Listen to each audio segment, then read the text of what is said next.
Governor Rick Scott was in Sarasota earlier today highlighting job growth. Governor Scott toured the headquarters of Intertape Polymer Group. After his tour, Scott answered some questions about the Zika virus. Here's what he had to say.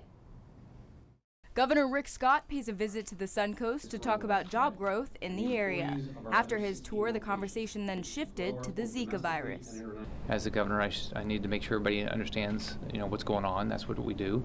But also make sure everybody understands the state prepares. Governor Scott says he is frustrated there is no partnership with the federal government in battling Zika, but says he will continue to allocate state resources that are necessary. What you know about our state is we prepare. We've got great emergency management teams around the state.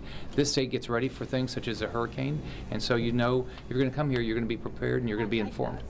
One local blood bank announced they have started testing for Zika. Suncoast Blood Bank is taking the proactive measure to protect the community blood supply. It's the same test that we performed for the West Nile virus. However, it has not been licensed by the FDA. So there's some additional paperwork. As part of the process, we'll take an extra tube of blood, and that blood will be tested. Suncoast Blood Bank spokeswoman Jane Giroux says there are no local cases reported, but the safety of all blood products is their top priority.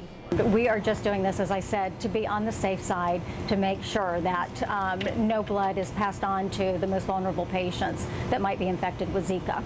Governor Scott says on a state level, tests will remain free for pregnant women. I want to make sure everybody in our state stays safe. I want to make sure everybody that's coming to our state as a visitor knows that this is a safe state.